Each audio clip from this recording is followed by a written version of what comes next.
મિત્રો આ ખેડૂતભાઈનું ખેતર છે, તમે જોઈ શકો છો, આમ જોઈ લ્યો। આમાં તમને ક્યાંય મિત્રો જીએબીની લાઇટના થાંભલા કે પેટી કશું વસ્તુ દેખાય તો કોમેન્ટ બોક્સમાં જણાવજો મિત્રો। વગર પાવર વિના મિત્રો જીએબીના સાહેબે આ ખેડૂતભાઈને 5 લાખ રૂપિયાનો દંડ મૂકેલ છે, તમે જોઈ શકો છો, તમે જોઈ લ્યો આ ખેતરને। આમાં ક્યાંય એક પણ થાંભલો નથી, ક્યાંય નથી, તોય પણ મિત્રો જીએબીના સાહેબોએ 5 લાખ રૂપિયાનો દંડ મૂકેલો છે કે વીજળી ચોરી કરવા માટેનો। તો ચાલો મિત્રો આપણે વિડીયોને શરૂઆત કરીએ અને શું કહેવા માગે છે ખેડૂત મિત્રો રોતા રોતા જોઈએ આપણે, અને કલેક્ટર સાહેબ શું કહેવા માગે છે એની આપણે ચર્ચા કરીએ અને જોઈએ।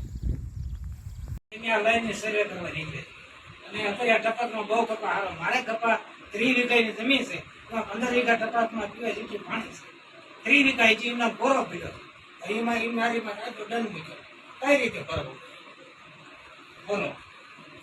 જો સભ્યના એના હાથમાં હવડાવી તમે રજૂઆત કરી છે, હવડાવી ગયો તેમ જો રજૂઆત કરી છે તો ક્યારે અત્યારે તો આ બધા કાઈ ત્યારે ક્યાં વાત બોલે ખબર પડે ત્યારે કેમ 14 તારીખે 14 આશા તો નિંબર અધિકારીઓ અત્યારે તાળું મારીને વહી ગયા, નિંબર અધિકારીઓ તાળું મારીને વહી ગયા, ખબર પડે ખેડૂતો આવે તો એ લોક મારીને વહી ગયા, પછી તમારી શું કારણ કે ખોટા છે। હું તો એમ કહું છું કાકા રડો નહીં, નિશ્ચિત થઈ જાવ, પાણી અમે અમારા તરફથી પૂરી કોશિશ કરીશું, કલેક્ટર સાહેબના ધ્યાને આ વસ્તુ મૂકીશું અને અમે જીએબી વાળાને નોટિસ આપીને તમે લોકો આવું કેમ કરો છો, જીએબી વાળાને અમે પ્રશ્નોત્તરી કરી અને આનું સોલ્યુશન ચોક્કસ લઈ આવશું। કાકા રડવાથી કશું નહીં થાય કાકા। મારે તો અકાલીમાં એવું છે એક રૂપિયાની સહાય મને સરકારને બધી ખોડાઈ કેમ બધું મને ઈ કરે, અકાલી 2 રૂપિયા મારા મકાનદારના કઈ થઈ ગયા કોઈ કંદર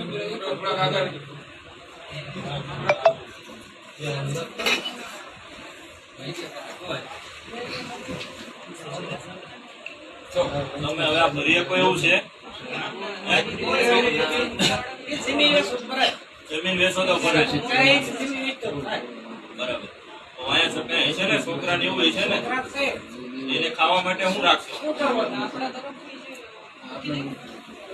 અમે રાગ સાહેબને ધ્યાને દોરશું ને અમારા તરફથી જિલ્લા સંકલનની મીટિંગમાં અમે લોકો મૂકશું, બરાબર? પણ આનું પોઝિટિવ આવે એવું કરજો, બરાબર? એનું તમને રીઝન તો આ કઈ ભરી શકે એવું નથી, નહીતર હવે લબાસો ભરીને બધા અહીંયા વાત કરીએ। આ મુદ્દામાં સંકલન સમિતિમાં અમને પણ બોલાવજો, ઇન્વાઇટ કરજો। આ મુદ્દાની તો વાત થઈ ગઈ, દરેક સંકલન સમિતિમાં બોલાવે, કારણ કે પ્રશ્ન જેટલા બધા અમે બધા દંડ આવે છે ને એ પછી આપણે અડધા મરી ગયા, અડધા આવશે ને ફરી બોલાવજો, અડધા નહીં આવે, એવી પરિસ્થિતિ છે। આ જીવતા મારી કે એવી વાત છે, 2.5 વીઘા